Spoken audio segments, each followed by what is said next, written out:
ओम शांति। ओम शांति। हम सब जो भी भारत में रहते हैं सभी श्री राम जी के जीवन को अच्छी तरह से जानते हैं। हम सब श्री राम जी को जानते हैं, इसलिए आज मैं आपको श्री राम के बारे में सुनाने नहीं आया, बल्कि आप सबके अंदर श्री राम को जगाने आया हूं। श्री राम के आदर्शों को आपके अंदर, आपके जीवन में उतारने आया हूं।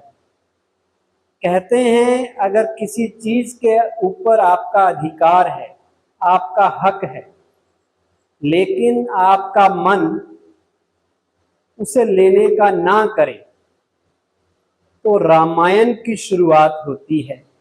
और जिस चीज पे आपका हक नहीं है, आप उसको भी लेने की कोशिश करें तो जीवन में महाभारत की शुरुआत होती है।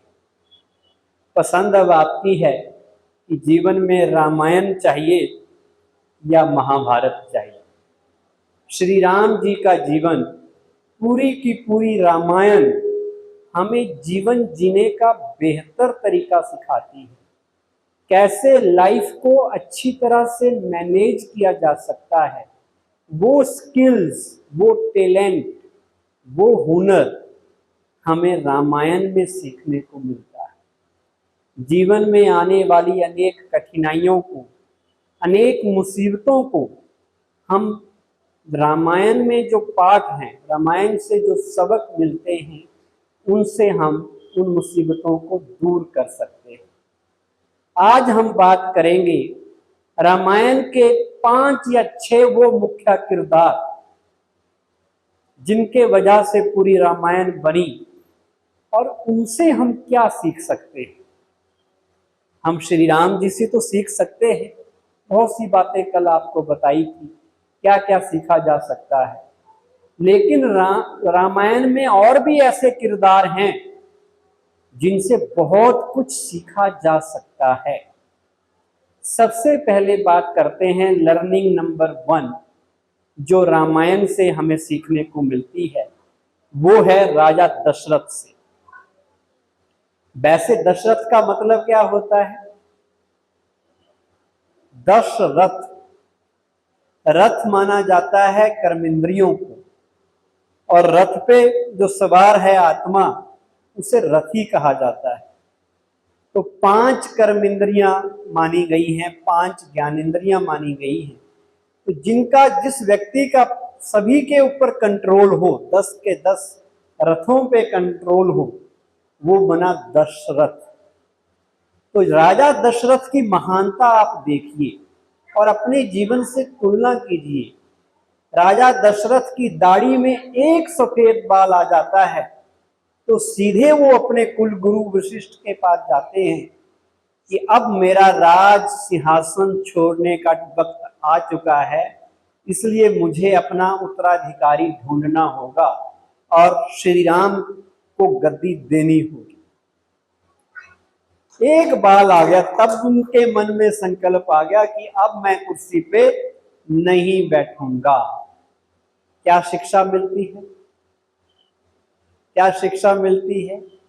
कि जीवन में कभी भी किसी भी पद, पोस्ट, पोजीशन, स्टेटस, कुर्सी से चिपकना नहीं चाहिए। अगर हमें लगता है कि सही समय है ये, अब मेरे से भी अच्छे लोग दूसरे हैं, वो ये कुर्सी संभाल सकते हैं, वो मेरी पोजीशन ले सकते हैं, अगर मेरी क्षमता उनसे ज्यादा अच्छी है, तो सही समय पर दशरथ की तरह सही फैसला लेके अपनी सत्ता को छोड़ देना चाहिए। आज हर जगह यही झगड़ा है, सत्ता जिसको मिल जाए वो छोड़ना नहीं चाहता। पिताजी बुजुर्ग हो गए, घर में 90 साल के हो गए, अभी तक डिक्लेयर नहीं किया उन्होंने कि कौन मेरी प्रॉपर्टी संभालेगा, कौन क्या करेगा। क्यों? क्योंकि उन्हें है कि जब तक प्रॉपर्टी है मेरी वैल्यू है। पर दशरथ ने ऐसा नहीं सोचा। उन्होंने सत्ता का लोभ अपने पास नहीं रखा। तो क्या सीख मिलती है हमें? कि समय सही देखकर, अपनी क्षमता को देखकर, अपनी योग्यता को देखकर, अपने भविष्य को देखकर हमें उचित निर्णय लेकर अपना कारोबार सही समय पे दूसरों को दे देना चाहिए। कभी भी सत्ता से चिपकना नहीं है, पकड़ के नहीं बैठ जाना, क्योंकि जिस चीज को आप पकड़ेंगे वही आपके दुख का कारण बनेगी। दूसरा लर्निंग रामायण से जो हमें मिलती है और रामायण के जो दूसरे किरदार से मिलती है वो है प्रभु श्री राम। उनके जीवन से भी यही पाठ मिलता है कि उनके पास सब कुछ था, महल थे, माड़ियां थी, हर चीज थी, राजा बनने वाले थे, लेकिन अचानक उनको आदेश मिला कि उन्हें जंगल जाना है, वनवास जाना है। तो श्री राम जी ने बिना एक सेकंड की देर किए सारे महलों के सुख छोड़ दिए, ऐशो आराम छोड़ दिया, सारी सुविधाएं छोड़ दी, पद पोस्ट पोजीशन सब छोड़ दी और जंगल में चले गए। ये रामायण की मुख्य घटना है। वो भी सत्ता के लालच में नहीं आए कि इस पे मेरा हक है, मैं कैसे भी करके इसमें बैठूंगा। नहीं, उन्होंने सत्ता को, जैसे अटल बिहारी वाजपेयी जी कहते थे, ऐसी सत्ता जो पैसे देके लेनी पड़े उसको मैं चिमटे से भी छूना पसंद नहीं करूंगा। इतनी बड़ी बात थी। ऐसे ही प्रभु श्री राम ने कहा कि जिसमें मेरे पिता का आज्ञा नहीं है, मेरी मां की आज्ञा नहीं है, उस सत्ता को मैं नहीं लूंगा। जो उनकी आज्ञा है उसका पालन करके मैं वनवास जाऊंगा। अयोध्या नहीं, मैं तो पूरे भारत का राजा बनूंगा, पूरे जंगल का राजा बनूंगा।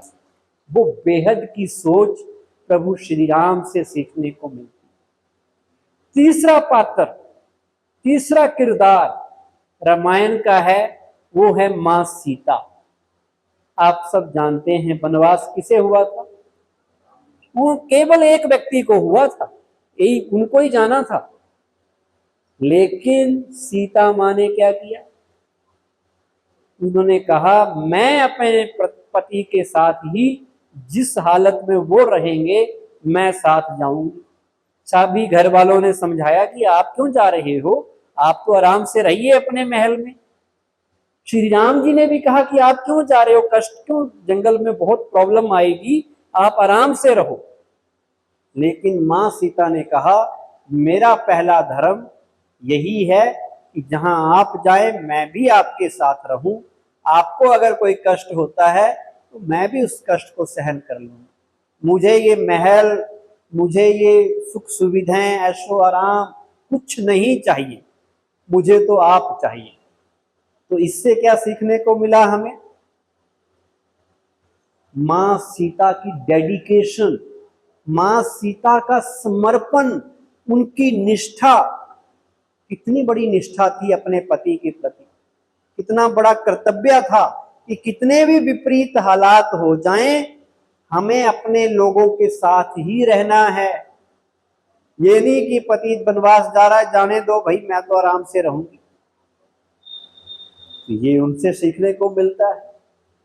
चौथा किरदार रामायण का बड़ा इंपॉर्टेंट है, वो हैं श्री राम के छोटे भ्राता भरत, जिन्हें वो बड़ा प्यार करते थे, बड़ा लाड करते थे। सब भाइयों में श्री राम सबसे ज्यादा उन्हें चाहते थे। अब वनवास तो श्री राम को हुआ था और राज सिंहासन किसे मिलना था, किसे कहा गया था देने के लिए? भरत। लेकिन भरत उस सीन से गायब था क्योंकि वो अपने ननिहाल में थे। जैसे ही उन्हें खबर मिलती है कि इतनी बड़ी घटना अयोध्या में हो गई और मेरे बड़े भैया वनवास जंगल में चले गए हैं, वो दौड़े दौड़े आते हैं और श्री राम जी से रिक्वेस्ट करते हैं कि आप ही राजा हैं, आप वापस चलिए, मुझे राजा नहीं बनना है। श्री राम जी ने उन्हें समझाया, भेजा, अपनी आज्ञा दी कि आपको जाना है, आप ही अयोध्या में बैठेंगे, आपको ही पिताजी ने आज्ञा दी है राजा बनने की, तो वो जाते तो हैं श्री राम जी के कहने पे, लेकिन वो कहते हैं मैं फिर भी सिंहासन पे नहीं बैठूंगा, सिंहासन पे आपकी खड़ावें रखूंगा, आप ही इस सिंहासन के हकदार हैं। मैं पीछे से बाहर से चलाऊंगा, लेकिन ये सोच के चलाऊंगा कि आप ही राजा हैं, ये सिंहासन पे मैं नहीं बैठूंगा। तो ये उनका त्याग आप देखिए। नहीं तो आदमी सोचता है कि 14 साल के लिए चले गए, वापस आएंगे नहीं आएंगे, आ भी जाएं तो भी क्या कर लेंगे, राजा तो मैं ही डिक्लेयर हो चुका हूं, तो मैं क्यों ना अब पूरी सत्ता अपने पास ही रखूं। नहीं, उनका भी अपने बड़े भाई के प्रति बड़ा प्यार था, सम्मान था कि इस कुर्सी के हकदार मेरे बड़े भैया ही हैं, ये उनकी ही कुर्सी है, चाहे मुझे 14 साल इंतजार करना पड़े, लेकिन ये कुर्सी जाएगी तो जाएगी किसके पास, श्री राम जी के पास। और उन्होंने भी वैसा ही जीवन जिया जैसे वनवास में श्री राम जी गुजार रहे थे जीवन, सिंपल जीवन, कुटिया में महल में नहीं रहे, नंगे पांव रहे और भूमि पे ही सोते थे, ऐसा वर्णन है। तो भरत से क्या सीखने को मिलता है कि जिस चीज पे आपका नैतिक अधिकार नहीं है उस पर जबरदस्ती अपना अधिकार मत जमाइए, जिसका हक है उसको वो हक दे दीजिए, लालच में ना आइए, किसी भी चीज का लालच, चाहे वो पैसे का है, स्टेटस का है, पोजीशन का है, आप जबरदस्ती कोई चीज नहीं लीजिए। पांचवा एक्टर, पांचवा किरदार जो रामायण के हैं वो हैं जो श्री राम जी के साथ 14 साल वनवास में रहे। उन्हें भी वनवास की आज्ञा नहीं मिली थी, लेकिन उन्होंने अपनी मर्यादा स्थापित की थी कि जहां श्री राम जी जाएंगे, जहां उनके चरण होंगे, मैं भी पीछे पीछे ही जाऊंगा। वो दुख में रहेंगे तो मैं भी दुख में रहूंगा, वो सुख में होंगे तो मैं जब उनको पूरा फॉलो करूं। और वो गए।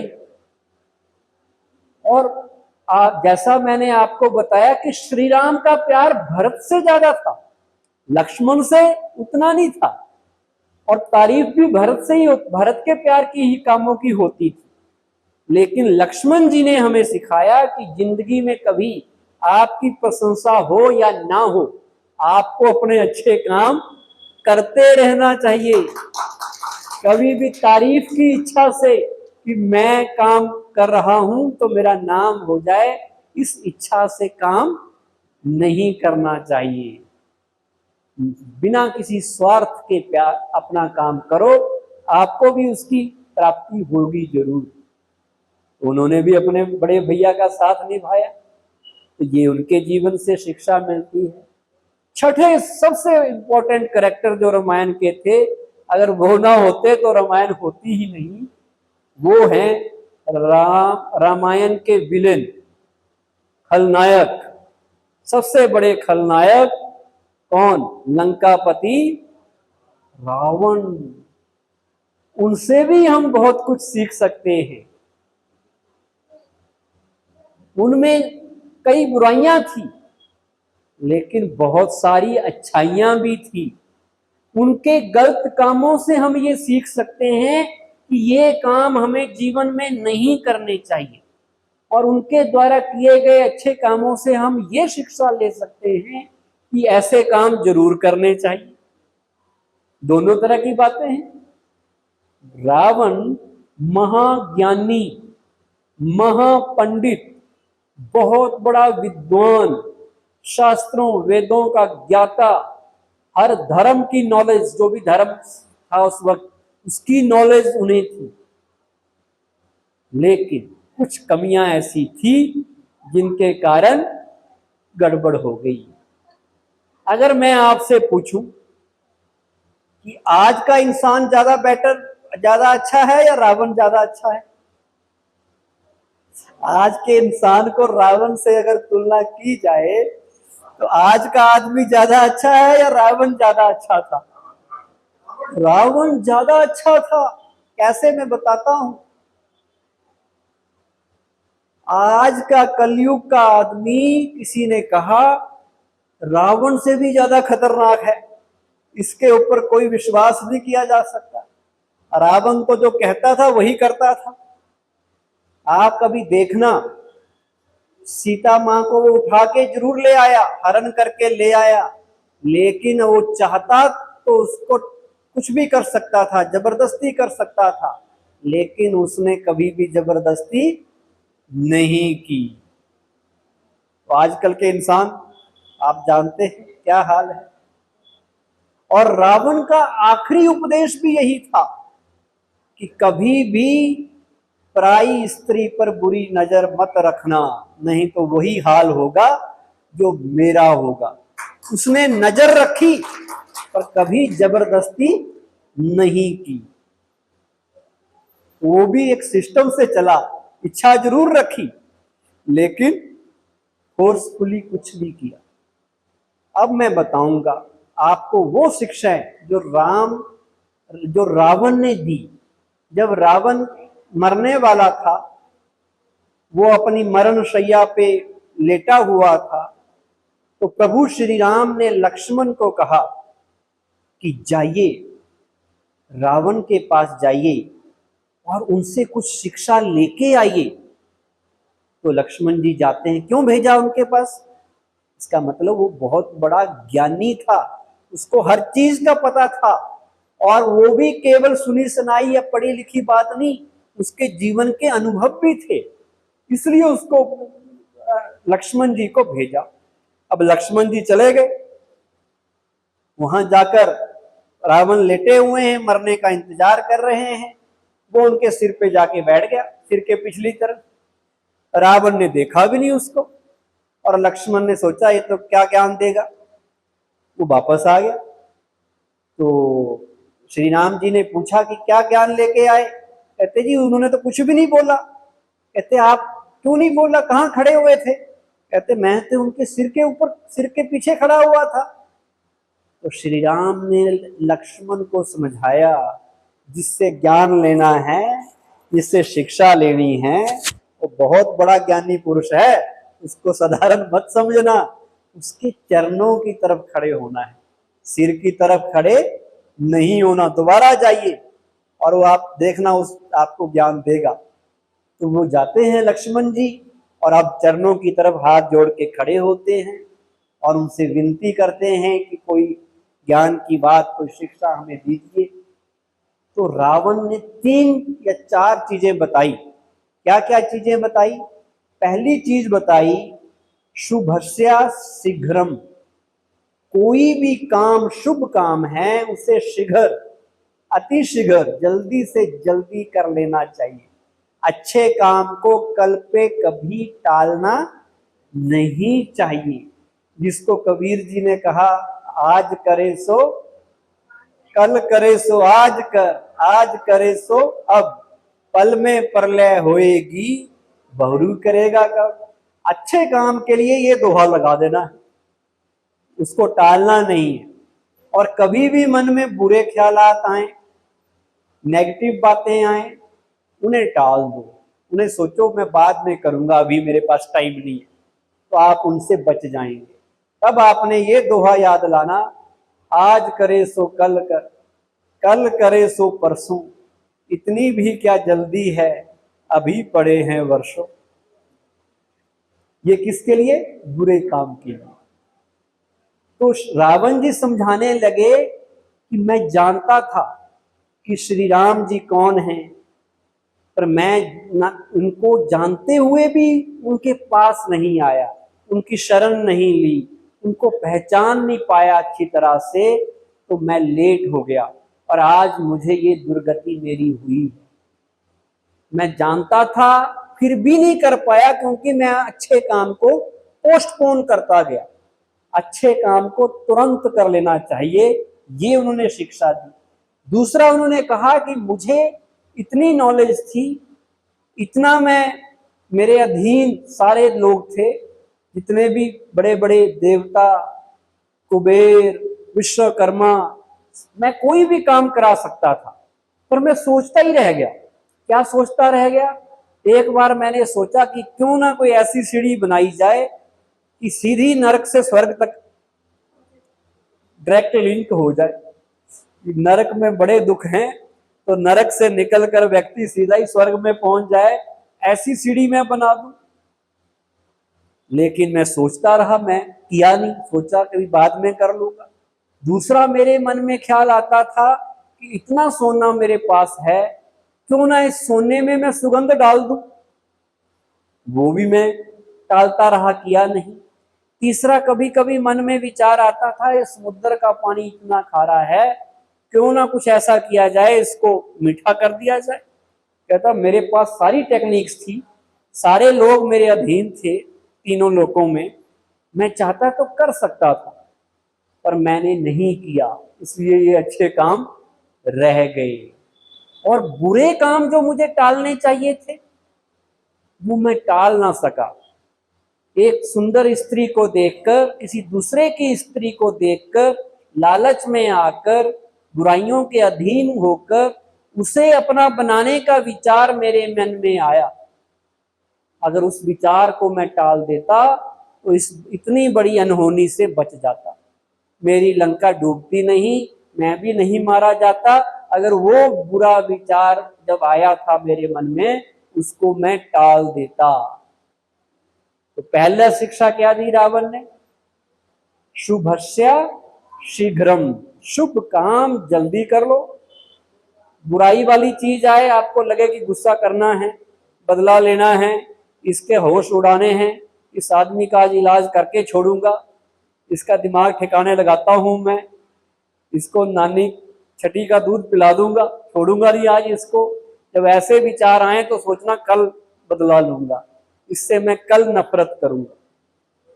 तो आपकी वो बुराई धीरे धीरे तब तक ढीली पड़ जाएगी और आप बच जाएंगे। दूसरा उन्होंने कहा कि कभी भी शत्रु को कभी भी कमजोर मत समझना। मैं सोचता था कि ये बानर, ये रीछ, ये भालू, ये मेरा क्या बिगाड़ पाएंगे, मैंने तो 3 लोग जीत रखे हैं।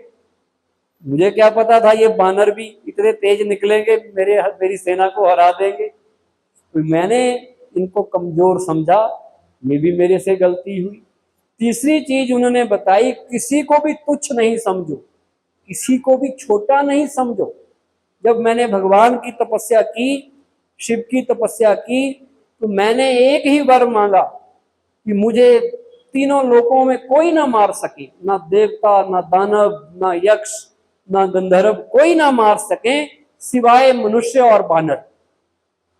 मैं सोचता था मनुष्य क्या बात, मैं तो इतना पराक्रमी, इतना बड़ा योद्धा, बानर और मनुष्य मुझे क्या बिगाड़ पाएंगे मेरा, और उन्होंने मेरा अंत कर दिया।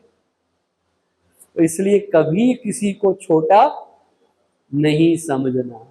ये 3 चीजें बताई, और चौथी चीज जो पहले मैंने बताई कि कभी पराई स्त्री पर बुरी नजर नहीं रखना, पराये पुरुष पे भी नहीं रखना, क्योंकि वो फिर वही हाल होगा जो मेरा हाल हुआ है। अंत बुरे का बुरा ही होता है, अंत भले का भला ही होता है। एक और विशेषता थी रावण की, बड़ी आविष्कारक बुद्धि थी उसकी, खोजी बुद्धि थी। उसने बड़े बड़े आविष्कार किए, ऐसा कथा में आता है।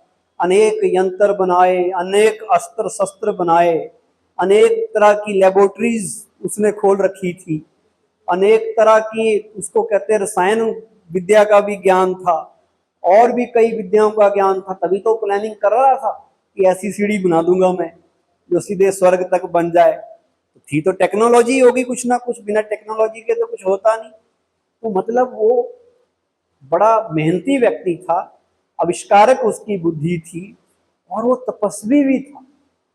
तपस्या तो सबसे ज्यादा उसने की।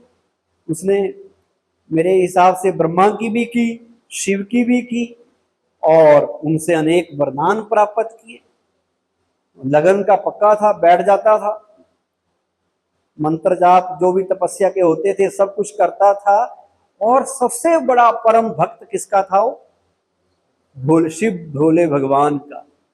वो जानता था कि देवों के देव महादेव वही परम सत्ता है, वही परमात्मा है, इसलिए वो उनके पीछे ही लगा था कि वहां से ही सबसे बड़ी प्राप्ति होगी। तो और यहां तक उनका वो था, शिव के वो इतने बड़े भगत थे, कहते हैं जब राम ने पुल डालना था, लंका पे हमला होना था, उससे पहले श्री राम जी ने भी शिवलिंग स्थापित करना था रामेश्वरम में, तो किसको बुलाया? रावण को बुलाया। क्यों रावण को बुलाया? क्योंकि रावण शिव भगत था।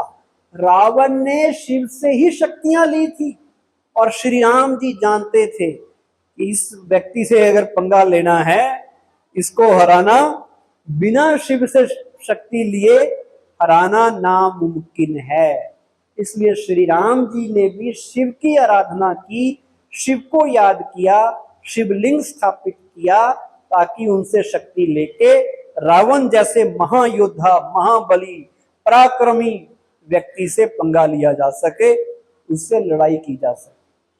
और जब शिवलिंग स्थापित करना था तो एक पंडित की भी जरूरत पड़ी, कहते कई कहानियों में इसका वर्णन आता है। तो लोगों ने कहा जी सबसे बड़ा पंडित तो भाई वही है, रावण ही सबसे बड़ा महाज्ञानी है।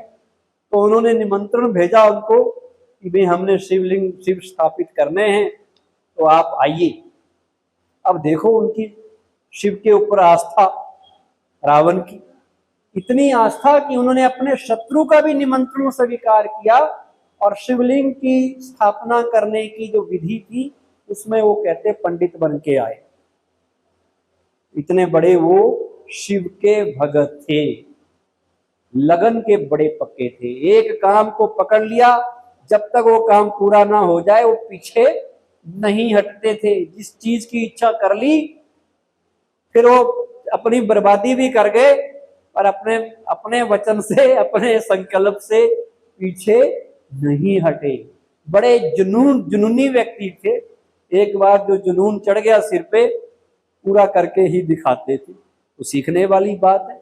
इतनी बड़ी सोने की लंका बनाई उन्होंने, अपना राज स्थापित किया, इतने तप किए, इतने वरदान लिए, इतने अस्त्र शस्त्र बनाए, किसके दम पे? जुनून। बस मुझे करना है, मुझे करना है, मेहनत करनी है, लगे रहना है। जीवन में हम भी कुछ भी करें, अच्छे कर्म करें, बुरे ना करें, पर अच्छे काम भी तभी पॉसिबल हैं जब आदमी अंदर से जिद्दी हो जाता है। मुझे करना ही है, कुछ भी हो जाए मुझे ये बन के दिखाना है, ये करके दिखाना है। और जो सोच लेते हैं वो कर लेते हैं। अभी 3-4 दिन पहले यूपीएससी का रिजल्ट आया, कई लोग आईएएस बने। कैसे बने? उन्होंने ठान लिया कि बनना है, लगे रहे बन गए। तो जो ठान ले, मान लो तो हार होगी और ठान लो तो जीत होगी। मान लो तो हार है, ठान लो तो जीत है। तो ये शिक्षा कहां से मिली? रावण से भी मिली। और अच्छा आदमी क्या होता है? जो बुरे से भी कुछ ना कुछ सीख जाए। अच्छे से तो सीख ही सकते हैं, लेकिन जो बुरे से भी सीख जाए वो व्यक्ति समझदार कहलाता है। तो ये शिक्षा हमें यहां से मिलती है। एक और खूबी थी रावण में, अनेक शास्त्रों का ना केवल वो ज्ञाता थे, उन्होंने लिखे कई चीजें, बड़ी बड़ी पुस्तकें लिखी। शिव पांडव स्त्रोत नाम का एक ग्रंथ लिखा, और भी कई पुस्तकों की रचना उन्होंने की। और अपना ज्यादातर टाइम पुस्तकें पढ़ने और पुस्तकें लिखने में व्यतीत करते थे। आप में से कौन कौन किताबें पढ़ते हैं आजकल? पढ़ते हैं या मोबाइल में रील ही देखते रहते हैं? पढ़ने की आदत डालिए, अच्छी अच्छी चीजें पढ़िए, अच्छी चीजें सुनिए, देखिए।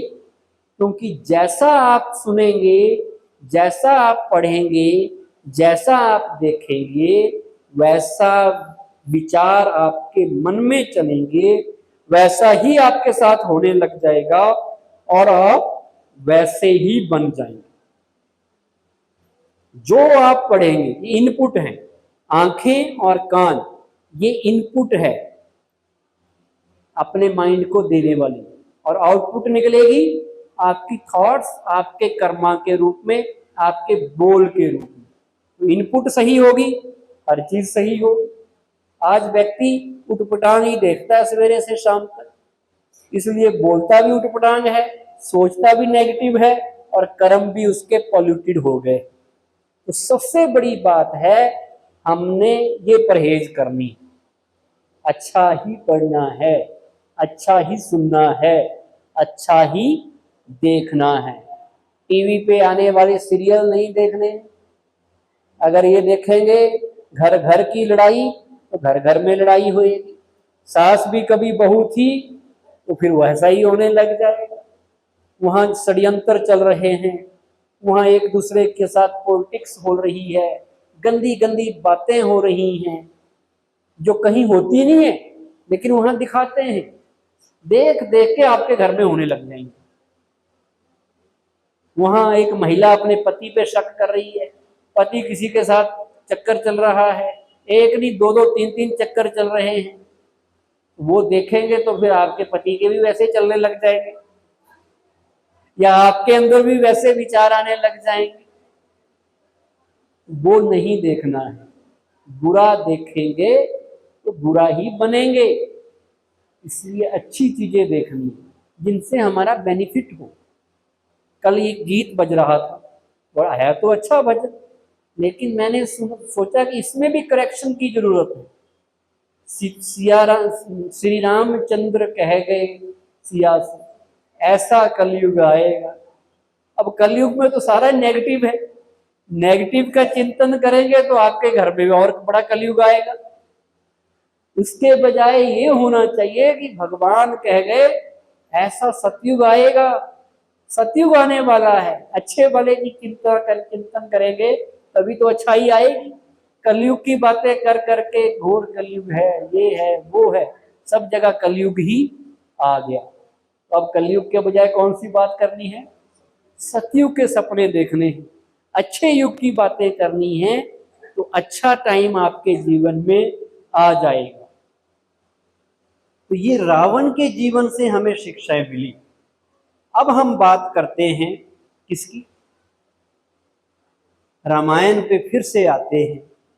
एक ऐसी भूमिका, एक ऐसा प्रसंग जो प्रभु श्री राम के जीवन से जुड़ा है, जो हमें प्रभु श्री राम की महिमा को, उनके गुणों का बखान करता है कि उनका स्वभाव कैसा था, कितने शांत और शीतल वो रहते थे, जिससे बात करते थे आराम से उनकी बात सुनते थे, बड़े पेशेंस के साथ बात करते थे, गुस्सा तो उनमें था ही नहीं।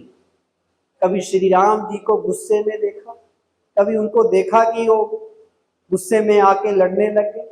उनके पास सारे शस्त्र थे, पर वो बात बात पर धनुष नहीं उठाते थे, प्यार से ही काम चलाते थे, दया के सागर थे, दयालु थे, कृपालु थे, सबको माफ भी करते थे।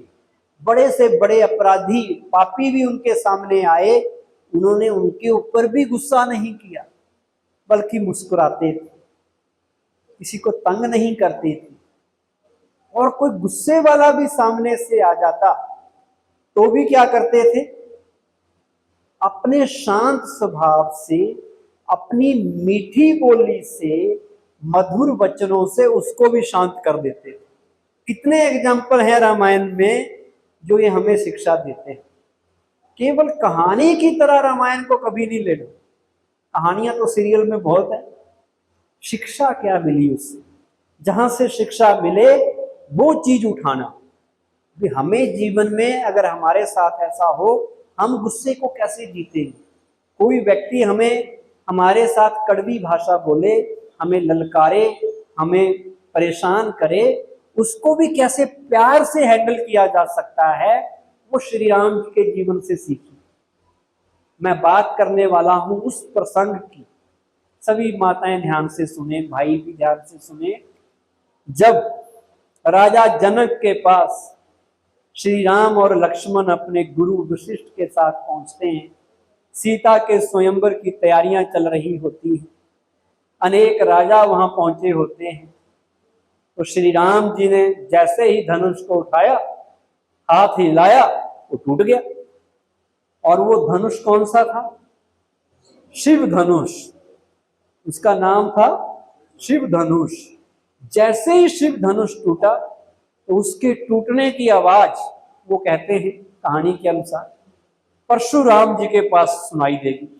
वो कहीं तप कर रहे थे, तो परशुराम जी ने देख आवाज सुनी कि शिव का धनुष तोड़ दिया गया है।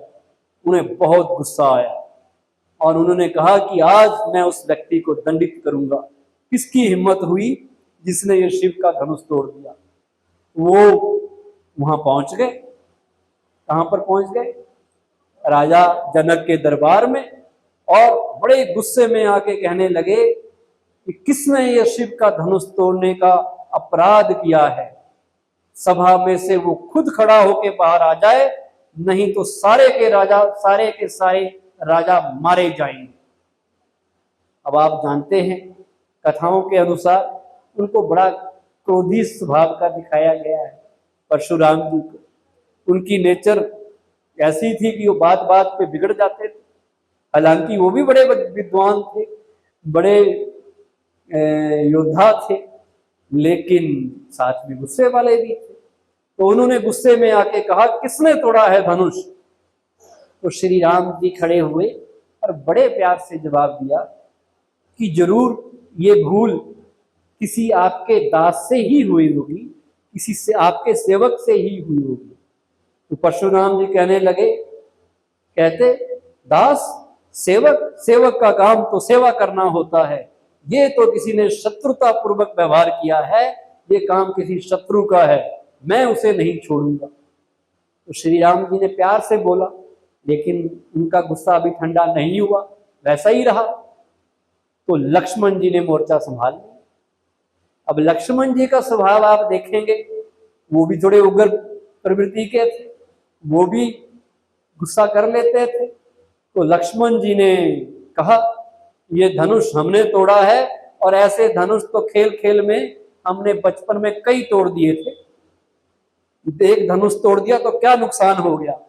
परशुराम को और गुस्सा आया, अरे बालक तुझे पता नहीं है ये धनुष कोई मामूली धनुष है, ये शिव का धनुष है, और तुम लोगों ने बहुत बड़ा अपराध किया है।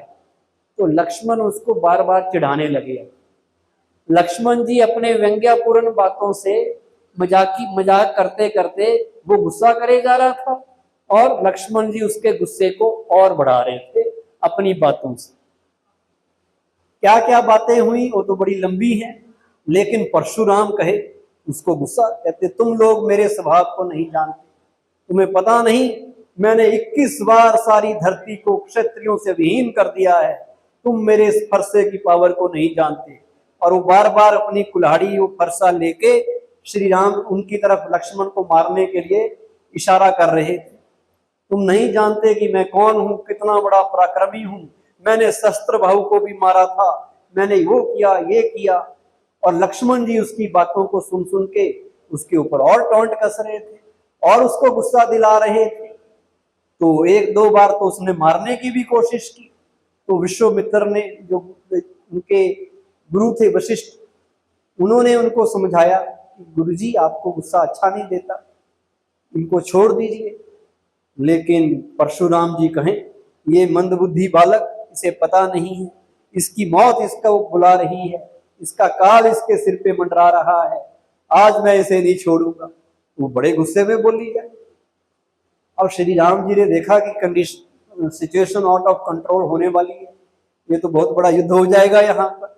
तो श्री राम जी ने लक्ष्मण जी को बड़े प्यार से इशारा दिया चुप रहने का, और खुद बोलने लगे। और इतने प्यार से, रिस्पेक्ट से उन्होंने परशुराम जी से बात की और उनका गुस्सा ठंडा किया कि गुरुवर आप तो बहुत श्रेष्ठ गुणी हैं, आप तो बहुत ही ओजस्वी, तेजस्वी, यशस्वी हैं, आप तो गुस्सा शोभा नहीं देता, हम छोटे बच्चे हैं, बालक हैं, आप हमें माफ कर दीजिए। वैसे तो हम क्षत्रिय हैं, अगर हमें कोई युद्ध में ललकारे तो हम युद्ध करते हैं, लेकिन आप ब्राह्मण हैं और हमारे कुल की ये रीत है कि एक ब्राह्मण की हम पूजा करते हैं, ब्राह्मण हमारे लिए, नारी ब्राह्मण देवता ये हमेशा ही सम्माननीय हैं, तो हम उनसे युद्ध नहीं करते। हमसे अगर गलती हुई है अपना दास समझ के हमें माफ कर दीजिए। तो उनकी वो मीठी बोली से प्रभावित होते हैं और उन्हें समझ आता है कि ये कोई साधारण बालक नहीं है,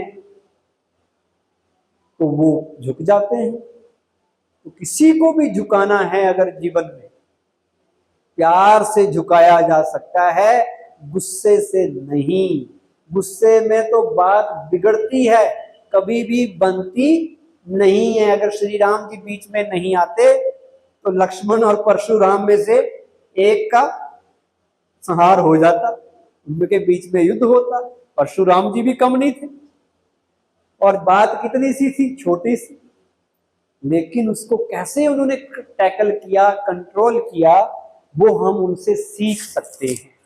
कई लोग कहते हैं जी गुस्सा करना तो बड़ा जरूरी होता है, लातों के भूत बातों से नहीं मानते, लोहा ही लोहे को ठीक काट सकता है। एक व्यक्ति कहने लगा कि लोहा ही लोहे को काट सकता है। मैं कह जी लोहा लोहे को काटता जरूर है, पर कौन सा लोहा कौन से लोहे को काटता है? कौन सा काटता होगा?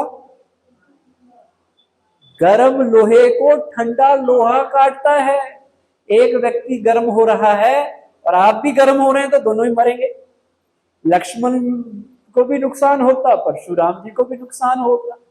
अब परशुराम गुस्से में हैं तो श्री राम जी ठंडा लोहा बन के उनको शांत कराने में कामयाब हो जाते हैं। तो किसी भी समस्या का हल गुस्सा करना नहीं है, ये इससे हमें इस प्रसंग से शिक्षा मिलती है। और प्यार से बड़े बड़े काम किए जा सकते हैं। अगर व्यक्ति प्यार की भाषा सीख जाए, प्यार हमारा इतना ताकतवर होना चाहिए जो दूसरे को मोल्ड कर दे, इतना पावरफुल प्यार हो। गुस्सा हमें तब आता है क्योंकि हमें प्यार की कमी है। जिस दिन हम प्यार से भरपूर हो जाएंगे, शांति से भरपूर हो जाएंगे, गुस्से की जरूरत ही नहीं रहेगी। गुस्से से काम बनते नहीं, बिगड़ते हैं। गुस्सा कायरों का, गीता में भी कहा हुआ है, गुस्सा कायरों का हथियार है। गुस्सा, समझदार व्यक्ति गुस्से से काम नहीं लेता, तो प्यार से, क्षमा से, क्षमा वीरस्या भूषणम, ऐसा कहा जाता है, वीरों का भूषण क्षमा है। बदला लेना नहीं है, गुस्सा करना नहीं है। हम यहाँ कहते हैं एंगर मतलब where there is anger there is definitely danger. Anger के साथ डी लगा दो तो क्या बन जाएगा? डेंजर बन जाएगा। और डेंजर कहाँ लिखा होता है? बिजली के पोल के ऊपर कि 440 वोल्ट है, नजदीक आओगे तो ऐसे बन जाओगे जैसे वो उसमें भूत सा दिखाया होता है, 2 हड्डियां और ऊपर एक कंकाल सा दिखाया होता है। ऐसे ही गुस्से में एक व्यक्ति खुद भी जलता है, दूसरों को भी जलाता है, खुद का भी नुकसान, दूसरे का, अपनी भी शांति भंग, दूसरे की भी शांति भंग। कहते हैं जहां जिस घर में गुस्सा होता है ना, वहां तो पानी के मटके भी सूख जाते हैं। सूखते हैं या नहीं सूखते? खून तो सूखता ही सूखता है, पानी के मटके भी सूख जाते हैं। और ये गुस्सा ऐसी चीज है कि बात मत पूछो। आज सारी दुनिया में जितने लड़ाई झगड़े, एक देश का दूसरे देश के साथ, सरकार का प्रजा के साथ, या कहीं पर भी कोई भी कम्युनल कोई भी दंगा होता है, किसके कारण होता है?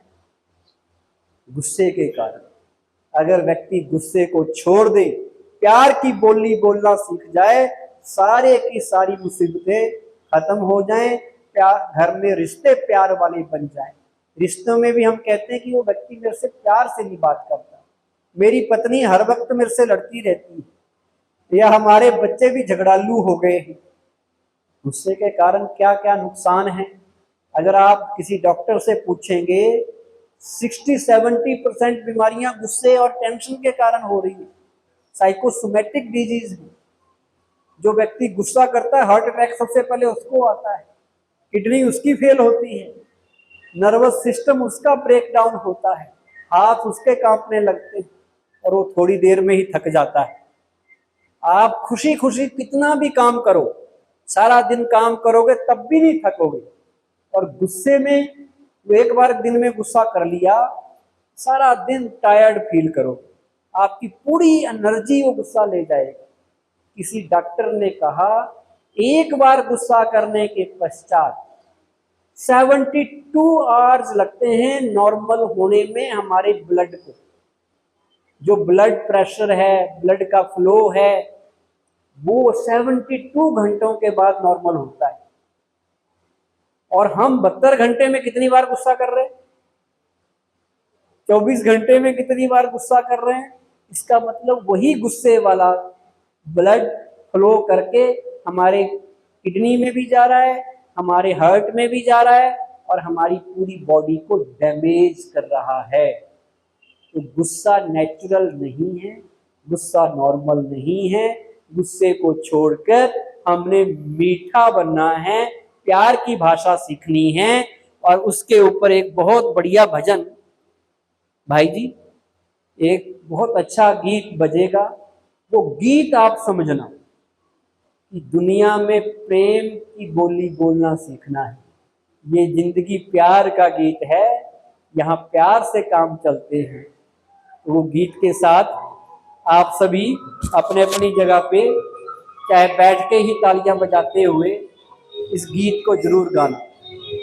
तो आज की रामायण, आज के इस कथा से सबसे बड़ा लेसन है कि हमें अपना प्यार कभी छोड़ना नहीं।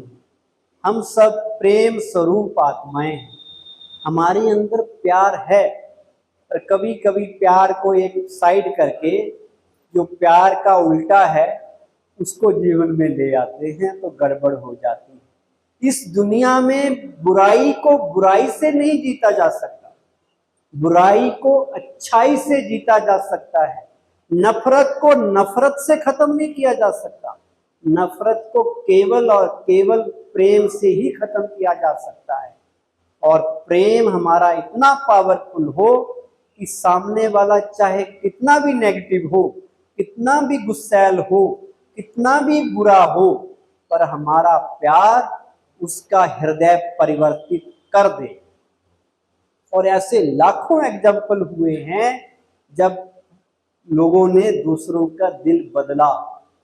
उंगलीमान की कहानी आपने सुनी, कैसे एक डाकू जो उंगलियां काट देता था जंगल में, और महात्मा बुद्ध शायद वहां से गए, उन्होंने कहा मैं नहीं डरता, मैं जाऊंगा, और अपनी ताकत से उसका दिल बदला।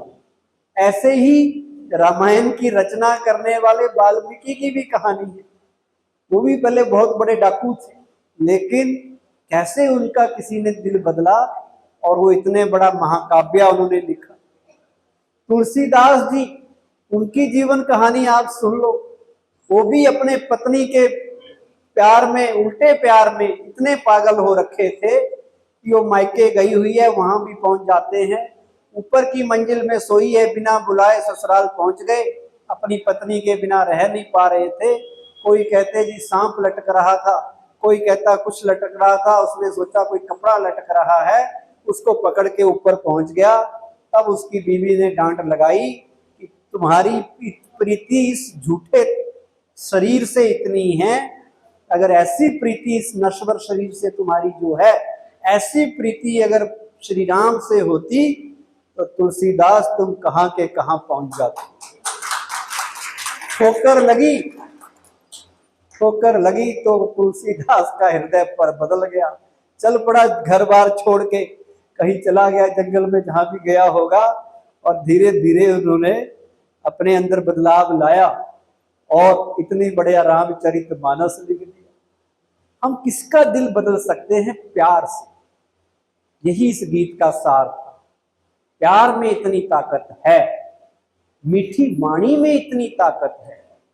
प्रेम बहुत बड़ा शस्त्र है, और ऐसा शस्त्र जिसके आगे ब्रह्मास्त्र भी फेल हो जाए, वो शस्त्र प्रेम का है। तो प्रेम की बहती गंगा हम बने, प्यार को जीवन में लाए, और सच्चे वाला प्यार, नकली वाला प्यार नहीं कि मतलब पड़ा तो प्यार है, मतलब निकल गया तो अब पहचानते भी नहीं। कई लोग बड़े मीठे बन जाते हैं जब स्वार्थ होता है, बाद में देखते भी नहीं, वो वाला प्यार नहीं, सच्चे दिल का प्यार। सच्चे दिल का प्यार होगा तो मतलब सबके साथ प्यार होगा और हर वक्त होगा। ये नहीं कि कभी कभी प्यार है, काम के टाइम प्यार है, स्वार्थ पूरा हुआ तो प्यार भी खत्म हो गया, नहीं, सदा का प्यार। और वो प्यार में जब व्यक्ति होता है तो उसकी वाणी भी मीठी हो जाती है, स्वभाव शीतल हो जाता है, और मीठी वाणी का बड़ा महत्व है। आदमी की पहचान उसके बोलचाल से होती है, उसके बोलने के तरीके से होती है, उसके शब्दों से होती है। अगर शब्द सही नहीं है तो बात का बतंगड़ बन जाता है। जैसे महाभारत के युद्ध में द्रौपदी के 2 कठोर वचन, अंधे की औलाद अंधे ने पैदा कर दी। वो एक टोंट जो दुर्योधन के ऊपर कसा गया, वो महाभारत का जन्म दे उसी से हुआ। इसलिए किसी ने कहा हमारी वाणी वीणा की तरह भी है और ये वाणी वाण की तरह भी है। अगर इस वाणी को वीणा बना दो तो जीवन में आनंद भला बन जाएगा, और इस वाणी को अगर वाण की तरह बना दोगे तो जीवन में महाभारत हो जाएगा।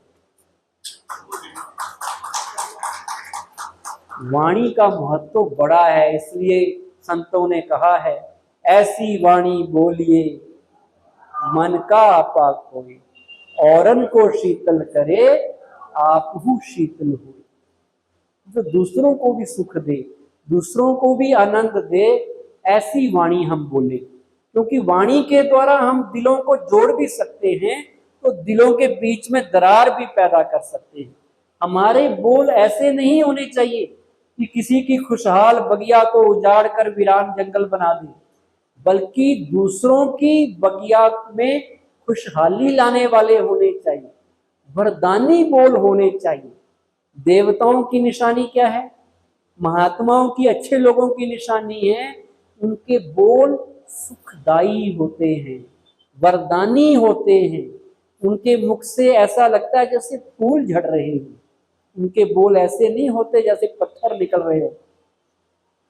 कभी भी अपशब्द, कभी भी ऐसे शब्द, टोंट वाले शब्द नहीं बोलने। ब्रह्मा कुमारी में हम सीखते हैं कम बोलो, धीरे बोलो, मीठा बोलो, प्यार से बोलो, सोच कर बोलो और युक्ति युक्त बोलो, सारी समस्या खत्म हो जाए अगर ये बोलना व्यक्ति सीख जाए। जितने भी महान लोग हुए हैं उनके बोल महावाक्य कहलाते हैं। वो सिलेक्टेड होते, गिने चुने होते हैं, लेकिन लोग उनकी चौपाइयां बना के, दोहे बना के, श्लोक बना के, मुहावरे बना के उनको रटते हैं। हॉट पाक टुडे नाम से लिखे जाते हैं। सिलेक्टेड लाइन्स होती, तो ज्यादा लंबे चौड़े भाषण नहीं होते, तो बहुत बड़ी बड़ी बातें नहीं होती। एक लाइन में ही अपना मतलब समझा गए कबीर जी, ऐसी वाणी बोलिए, कितनी बड़ी बात है। हर महान व्यक्ति के बोल ऐसे ही होते हैं। इसलिए आप चेक कीजिए कि मेरे बोल कैसे, क्योंकि व्यक्ति की पहचान उसकी सूरत से नहीं, उसके बोल से होती है। एक बार क्या हुआ, एक राजा अपने सेनापति के साथ और अपने एक सिपाही के साथ जंगल में शिकार खेलने जाते हैं। शिकार खेलते खेलते वो अपने साथियों से बिछड़ जाते हैं। शाम का टाइम होता है तो एक दूसरे को ढूंढने लगते। वो बारी बारी एक दूसरे को ढूंढ रहे होते हैं, और जंगल में एक महात्मा, एक साधु की कुटिया थी, और वो साधु अंधा था। तो उस साधु की कुटिया से गुजरते हैं, तो सबसे पहले जो व्यक्ति गुजरता है वो राजा का सिपाही था। वो उस महात्मा को कहता है, ओ अंधे, तूने यहां से किसी को घोड़े पे सवार होके जाते देखा? महात्मा कहता है, जी मैं अंधा हूं तो किसको कैसे देख सकता। थोड़ी देर बाद एक और व्यक्ति आया, उसने भी वही प्रश्न दोहराया, लेकिन उसका बोलने का तरीका अलग था। कहने लगा, मुनिवर, आपने यहाँ से किसी को घोड़े पे सवार होते बैठे हुए जाते देखा? तो साधु ने कहा, हाँ, एक व्यक्ति गया था, तो थोड़ी देर बाद तुम्हें मिल जाए। तीसरा व्यक्ति आया, दूसरा था सेनापति। अब राजा खुद अब थोड़ी देर बाद ढूंढता ढूंढता आया, तो कुटिया के सामने से साधु जी से मुलाकात हुई और साधु जी को कहने लगे, प्रणाम महात्मन, मेरे दो दोस्त, मेरे दो साथी यहाँ जंगल में मुझसे बिछड़ गए हैं, मैं उन्हें ढूंढ रहा हूँ। अगर वो यहाँ से गुजरे होंगे तो आपने अवश्य उनके घोड़ों की टापों की आवाज को सुना होगा। अगर आपने उनकी आवाज को सुना है तो कृपया करके बताने का कष्ट करें कि वो आवाज कहाँ से आई थी और किस दिशा की तरफ गई थी। तो साधु ने जवाब दिया, हे राजन, यहां से थोड़ी देर पहले एक तुम्हारा सिपाही यहां से गुजरा था, वो उत्तर दिशा से दक्षिण दिशा की ओर गया था। उसके 5 मिनट के बाद यहां से तुम्हारा सेनापति गुजरा था, वो भी उत्तर दिशा से दक्षिण दिशा की ओर गया। 5 मिनट के बाद थोड़ी देर तुम भी उस दिशा में जाओ, तुम्हें वो अवश्य मिल जाएंगे। तो राजा उसके कहने पे गया और उसे वो आगे मिल गए। उनके साथ वापस फिर साधु के पास आता है कि मुनिवर, आपने हमें रास्ता बताया, उसके लिए आपका धन्यवाद। एक बात समझ नहीं आई, राजा ने साधु से पूछा। कहते, क्या बात समझ नहीं आई? कहते, आपने कैसे पहचान लिया कि मैं राजा हूं? मेरे से पहले जो गुजरा था यहां से वो सेनापति था, सबसे पहले जो व्यक्ति क्रॉस करके गया था वो सिपाही था। तो उस महात्मा ने जवाब दिया, राजन, व्यक्ति की पहचान उसके चेहरे से नहीं, उसकी वाणी से व्यक्ति अपनी पहचान खुद छोड़ के जाता है। जो व्यक्ति पहले गया, सिपाही जो था, वो सबसे पहले गया, उसने मुझे अंधा कह के पुकारा। मैं समझ गया ये व्यक्ति कोई अल्प ज्ञानी पुरुष है, ये ज्ञानी नहीं। उसके बाद जो आया दूसरा व्यक्ति, उसने मुझे मुनिवर कहा, रिस्पेक्ट दिया, आदर दिया, सभ्यता से तो बात की, पर जो रिस्पेक्ट, जितना रिस्पेक्ट एक साधु को देना चाहिए था वैसा नहीं दिया। तो मैं समझ गया कि ये ज्ञानी तो है पर महाज्ञानी नहीं है, परम ज्ञानी नहीं है, तो ये जरूर आपका सेनापति ही होगा। और जब आप आए तो आपने सभ्यता पूर्वक मुझसे बात भी की और साथ में मुझे आदर भी दिया, आदर सूचक शब्द मेरे लिए कहे, मुझे विश किया, प्रणाम किया, तो मैं समझ गया कि ये महाज्ञानी, परम ज्ञानी राजा ही हो सकता है। तो हमारे शब्द, हमारे बोल, हमारी पहचान है। कई लोग कहते हैं ना, हम तो सच बोलते हैं, और सच तो कैसा होता है? कैसा होता है? कड़वा होता है। हम बोल देते हैं, लोगों को हमारी बात पसंद नहीं आती, हम तो बोलते तो सच है, शायद सच कड़वा होता होगा। लेकिन आज मैं आपको एक बात बता दूं, सत्यता अच्छी चीज है। सत्यता कड़वी तब लगती है जब वो सभ्यता पूर्वक ना कही गई हो। सत्यता भी मीठे शब्दों में, युक्ति युक्त शब्दों में ही कहनी चाहिए, नहीं तो वो प्रॉब्लम क्रिएट कर देते हैं। आपने देखा होगा, जो अटल बिहारी वाजपेयी जी हमारे प्राइम मिनिस्टर थे, उनको विरोधी भी उनकी पसंद करते थे। उनकी कविताएं, उनकी बातें सारे सुनते थे और यहां तक कहते थे कि ये व्यक्ति तो सही है, पार्टी इनकी गलत है। मतलब उस व्यक्ति के ऊपर उंगली नहीं उठा सकते थे, क्योंकि उनकी वाणी ऐसी थी, वो बोलते सच थे। वो अगर पत्थर भी मारते थे तो किसी ने एक बार कहा, पत्थर भी फेंकना है तो उसको भी रेशम के कपड़े में चारों तरफ से बांध के, ताकि दूसरे को चोट ना लगे। तो तरीके से बात करते थे। वो कला हम सीखें। इस कहानी से मैं आपको बताता हूँ ये कला कैसे सीख सकते हैं। एक बार एक राजा था, राजा को इच्छा हुई कि मैं अपने फ्यूचर के बारे में जानूं, तो उन्होंने ज्योतिषियों को बुला लिया अपनी सभा में। दो बड़े बड़े ज्योतिषी सभा में आए।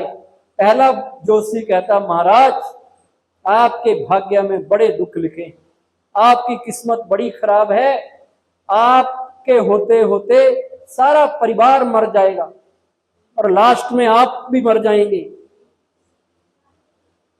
राजा को बड़ा गुस्सा आया, और आपकी उम्र, आप जल्दी खत्म हो जाएंगे, मतलब भाव ये सारा परिवार खत्म हो जाएगा आपके देखते देखते, और उसके बाद एंड में आपका भी आप भी मर जाएंगे। राजा को गुस्सा आया, कहते हैं तो बड़ी बैड न्यूज दे रहा है। राजा ने कहा भाई इसको जेल में डालो। अब एक और ज्योतिषी था, वो बड़े खुश था, उसने भी वही राजा का हाथ देखा, तो कहने लगा, महाराज आपकी उम्र तो सबसे लंबी है आपके परिवार में, आप सबसे ज्यादा लंबी उम्र के हैं अपने खानदान में, आपके भाग्य के तो क्या कहने, आपकी किस्मत तो सबसे ऊंची है। अब उसने भी वही बात कही जो पहले वाले ने कही थी, लेकिन उसने वो बात नेगेटिव शब्दों में कही पहले वाले ने, और दूसरे वालों ने वही बात पॉजिटिव रूप में कही कि आपकी उम्र सबसे लंबी है, और पहले वाले ने कहा कि आप के होते सारा खानदान मर जाएगा, लास्ट में तुम मरोगे। बात तो वही है, लेकिन जिसने अच्छी कही वो खबर सुन के राजा खुश हुआ और उसको कई पुरस्कार दिए। और ये बात हमने महाराजा रणजीत सिंह के लिए भी सुनी है। उनके बारे में कहते हैं वो शेरे पंजाब थे।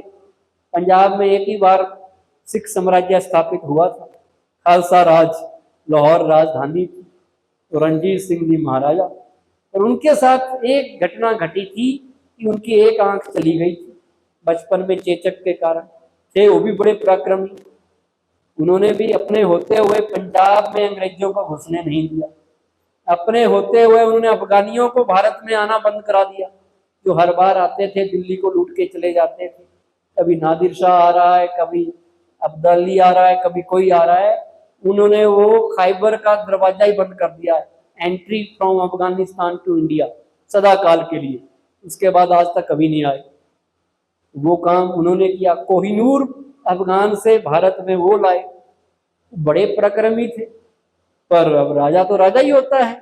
उनके पास दो व्यक्तियों ने शर्त लगाई कि हम राजा को सुना के आएंगे कि आप काणे हैं। तो एक व्यक्ति सीधा सीधा चला गया, वो कहने लगा, महाराज हमारे महाराज तो काणे हैं। महाराज को कोई बोले काने को काना बोले तो बड़ा दिल दुखता है, उनका भी दुखा। तो उन्होंने उनके साथ क्या किया होगा तो वो तो आप जान सकते हैं। लेकिन दूसरा व्यक्ति बड़ा समझदार था, वो कहने लगा, धन्य हो महाराजा रणजीत सिंह, एक आंख होते हुए भी दो दो आंखों वाले सलाम करते हैं और सारी प्रजा को एक आंख से देखते हैं, एक नजर से देखते हैं, किसी से भेदभाव नहीं करते। तो महाराजा ने कहा, भाई इनको दो सोने की अशर्फियां, इनको दो बड़े बड़े पुरस्कार, तो क्या किस चीज का फर्क है? हमारी बोली, क्या बोलते हैं, किस तरीके से बोलते हैं। अच्छा, बोलने का तरीका भी होना चाहिए, युक्ति से मुक्ति मिलती है। आप सीधा सीधा कहेंगे तो काम नहीं बनेगा, कई बार वही बात युक्ति से कही जाए तो आपका काम हो जाता है। इसलिए हम कहते हैं युक्ति से बोलो और सोचकर भी बोलो, पहले तोलो फिर बोलो, क्योंकि कहते कमान से निकला हुआ तीर और जुबान से निकली हुई बात कभी वापस नहीं आते। तलवार का घाव तो भर सकता है, पर किसका घाव नहीं भर सकता? कड़वे शब्दों का घाव कभी नहीं भरता। कितनी माफी मांग लो, इतना कह दो कि मेरा ये भाव नहीं था, मेरे से निकल गया, और सामने वाला व्यक्ति उसको पकड़ के बैठ जाता है और सारी उम्र नहीं भूल पाता। एक और कहानी सुना के समाप्त करते हैं आपको। वो भी आपकी मीठे बोल पे ही है। बात चली है राम से, राम मीठा बोलते थे तो हम भी मीठा बोले। एक बार एक राजा के पास हाथी था, बड़ा प्यारा हाथी था। और वो हाथी जब बूढ़ा हो गया तो राजा ने एक गांव के लोगों को बुलाया और ये कहा कि ये हाथी मैं आपको देने वाला हूं, ये हाथी मैं आप लोगों को देने वाला हूं। इस हाथी की आपने संभाल करना, क्योंकि ये मुझे सबसे प्यारा है, सबसे प्यारा ये हाथी है। पर कोई भी ये खबर लेके ना आए कि हाथी मर गया, नहीं तो मैं उसको फांसी पे टंगा दूंगा। अब राजा का हुक्म था, गांव वाले ले गए हाथी को। कई सालों तक हाथी की पालना की, घास खिलाया, जो खिलाना था खिलाया, ज्यादा देर लंबी आयु इसकी हो, जितना लंबा हाथी जिएगा उतना हम भी जिएंगे। लेकिन अब इसको रोक थोड़ी सकते जाने से। एक दिन हाथी चल बसा, सारे गांव के लोगों को चिंता हो गई, अब राजा को कौन बताएगा, जो बताएगा गर्दन काट दी जाएगी। अब क्या किया जाए? तो उन्होंने सोचा कि गांव में एक बुजुर्ग व्यक्ति था, बड़ा समझदार, उससे राय लेते हैं। इसलिए कभी भी अपने आसपास ना बुजुर्ग जरूर रखिए, अनुभवी आत्मा। अनुभवी आपको निकाल देंगे प्रॉब्लम से, क्योंकि उन्होंने लाइफ देखी होती है। जैसे रामायण में भी बानर थे तो सारे ऐसे ही, कोई ट्रेंड आर्मी थोड़ी थी। और उनके साथ एक जामवंत थे, वो बड़ा समझदार सियाना आदमी था, बुद्धिमान आदमी था। वो उनको टाइम टू टाइम गाइड करता था। तो ऐसे ही वो जामवंत टाइप का आदमी उनके गांव में भी था, कोई बुजुर्ग आदमी अनुभवी। उसके पास जाते हैं और कहते हैं समस्या आ गई है, क्या करें? वो कहता आप चिंता मत करो, मैं कल राजा के पास जाके राजा को ये समाचार दूंगा और मेरा कुछ नहीं होगा, तुम फिक्र ना करो।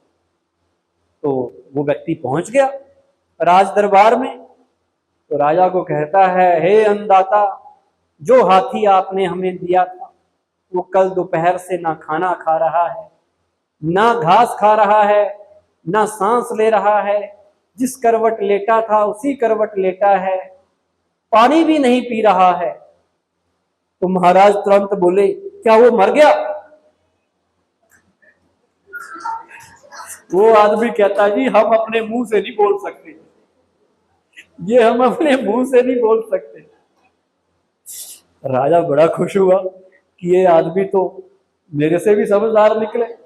जो पहेली मैंने इनको दी थी, इन्होंने उसको बड़े तरीके से हैंडल कर लिया।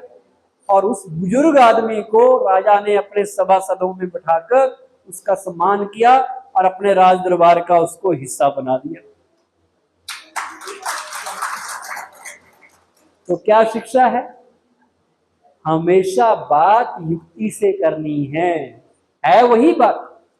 तो सीधा सीधा बोलेंगे तो कड़वा लगेगा, मीठा बोल के बोलना है तो आपका काम भी हो जाएगा। वो कहते हैं ना, सांप भी मर जाए पर लाठी भी ना टूटे। ये समझदारी है, ये आप रामायण से, श्री राम जी के जीवन से सीख सकते हैं। ये उनकी विशेषता है, हर काम बड़े आराम से, धैर्य से करते हैं, शांत होके करते हैं। कभी भी मीठे बोलों से आप कोई भी काम करा सकते हैं। वही दूसरे के दर्दे दिल की दवा है, वही दूसरे के जख्मी दिल को, जख्मी शरीर को ठीक कर सकते हैं मीठे बोल। इसलिए किसी ने कहा, बोल और बोल में अंतर, एक मूर्खता एक महामंत्र। एक व्यक्ति बात करता है, करी जा रहा है, करी जा रहा है, लोग कहते हैं को बात बनी नहीं, कहना क्या चाहते हो। और एक व्यक्ति एक लाइन में कुछ बोल जाता है और लोग समझ जाते हैं कि बात तो 16 आने सही है, बात तो लाख टके की सही है, बिल्कुल सही बात आपने कही, और सब लोग मान भी लेते हैं। तो हमने वो बात करनी है, श्री राम जी वही बात करते थे, नपे तुले शब्दों में, कम से कम शब्दों में, लेकिन ऐसी बात करते थे हर व्यक्ति को पसंद आती थी, उनकी राय सब पसंद करते थे।